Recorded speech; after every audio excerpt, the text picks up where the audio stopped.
बातमी अमरावतीमधून आहे। अमरावतीमध्ये नागपूर डीआरआय पथकानं एक मोठी कारवाई केली आहे। नवसारी परिसरातील एका फ्लॅटमधून 5 किलो एमडी ड्रग्ज जप्त केले आहे। जप्त केलेल्या ड्रग्जची किंमत 5 ते 10 कोटी रुपये असल्याची माहिती मिळते आहे। बदलापूर या ठिकाणानं बातमी लोकलच्या गर्दीने एका महिलेचा बळी घेतलेला आहे असं वर्षा गायकवाड म्हणाल्या। लोकलच्या फेऱ्या आणि सुविधा वाढवण्याची गरज असल्याचं वर्षा गायकवाड यांनी म्हटलेलं आहे। सामान्यांसाठी या सरकारनं नेमकं केलंय तरी काय हा सवाल गायकवाडांनी उपस्थित केलाय। त्यांचं नेमकं ट्विट काय आहे आपण पाहतोय। बदलापूरमध्ये लोकलच्या गर्दीनं एका महिलेचा बळी घेतला, ही बाब अत्यंत दुर्दैवी आहे। मुंबईमध्ये दररोज होणारे रेल्वे अपघात हे निष्पाप लोकांचे जीव घेत आहेत।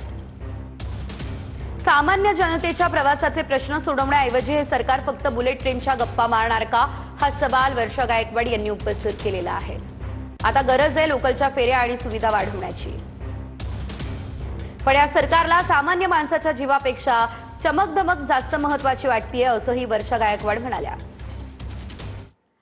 खोटं बोला पण रेटून बोला अशी अवस्था काही लोकांची फलटणमध्ये झाली असं उदय सामंतांनी म्हटलं। भाजप खासदार रणजित नाईक निंबाळकरांचं नाव न घेता मंत्री उदय सामंत यांनी टीका केली।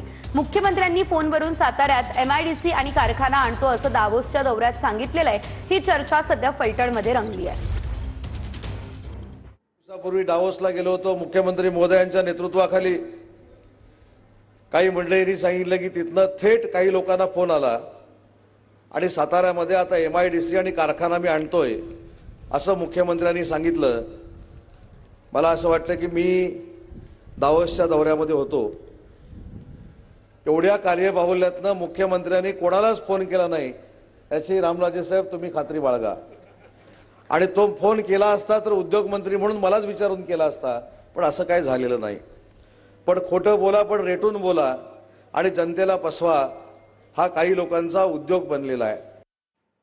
केंद्र सरकारचं बजेट हे अत्यंत निराशाजनक आहे आणि हास्यास्पद आहे असं यशोमती ठाकूर म्हणाल्या।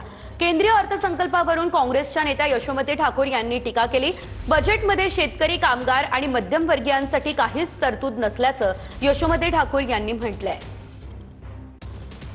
केंद्राचं बजेट हे अतिशय निराशाजनक आणि हास्यास्पद बजेट आहे असंच मला म्हणावं लागेल। विकास कामं तर दिसतच नाही आहेत, अजिबात दिसत नाही आहेत। महागाई कमी कशी करावी याच्यावर काहीच लक्ष नाही। शेतकऱ्यांना म्हणजे दुर्लक्ष केलेलं आहे शेतकऱ्यांच्या विषयावर। मग हे बजेट जिथं निवडणुका आहे त्याच्यासाठी चांगलं आहे, जिथं निवडणुका नाही त्याच्यासाठी नाही। म्हणजे हे विकसित भारताचं बजेट नाही आहे, हे विकसित भाजपाचं बजेट आहे असंच म्हणावं लागेल। अर्थसंकल्प नोकरी करणाऱ्या महिलांच्या सुरक्षितता, सुविधा आणि संधींवरती केंद्रित असल्याचं चित्रा वाघ म्हणाल्या। डिजिटल स्किल्स आणि ग्रीन जॉब्समधील प्रशिक्षणामुळे महिलांना भविष्यातील अर्थव्यवस्थेत सहभागी होण्याची संधी मिळेल। भाजप आमदार चित्रा वाघ यांनी बजेटवरती ही प्रतिक्रिया दिली आहे। नोकरी करणाऱ्या महिलांच्या वास्तव अडचणी ओळखणारा आणि त्यावर उपाय देणार आहे। डिजिटल स्किल्स आणि ग्रीन जॉबसाठी विशेष प्रशिक्षणाची तरतूद करण्यात आली आहे आणि यामुळे टेक क्षेत्रातील स्त्री आणि पुरुष ही दरी कमी होणार आहे।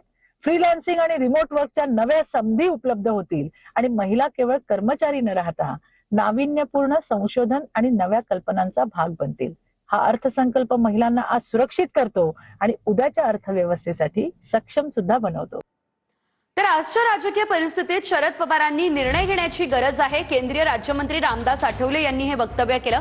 राष्ट्रवादीचे दोन्ही गट एकत्र येणं ही काळाची गरज आहे।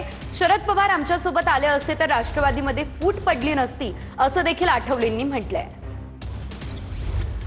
पवार साहेबांनी आपली भूमिका बदलली तरच दोन्ही राष्ट्रवादी एकत्र होऊ शकतात आणि अजून वेळ गेलेली नाही आहे। अजूनही पवार साहेबांनी विचार करणं अत्यंत आवश्यक आहे। नरेंद्र मोदींच्या नेतृत्वाखाली देश विकासाच्या दिशेने पुढे जातो आहे, महाराष्ट्राला न्याय मिळतो आहे आणि जॉर्ज फर्नांडिस सारखे समाजवादी नेते एनडीएमध्ये होते तर पवार साहेबांसारख्या नेत्यांनी एनडीएमध्ये येणं अत्यंत आवश्यक आहे। मी त्यांना अनेक वेळेला बोललो होतो की आपण एनडीएमध्ये या आणि जर पवार साहेब 2014 मध्ये जर आमच्यासोबत आले असते तर कदाचित यांचीमध्ये फूट झाली नाही। अजित पवारांच्या अपघाती निधनानंतर आता आमदार सुरेश धस यांच्या वाढदिवसाचे सर्व कार्यक्रम रद्द करण्यात आले। तर करहे वडगावचे सरपंच परिवंत गायकवाड यांनी आमदार सुरेश धस यांच्या वाढदिवसाचे बॅनर हटवले। 2013 साली अजित पवारांनी आमदार सुरेश धस यांना राज्यमंत्री पदाची संधी दिली होती।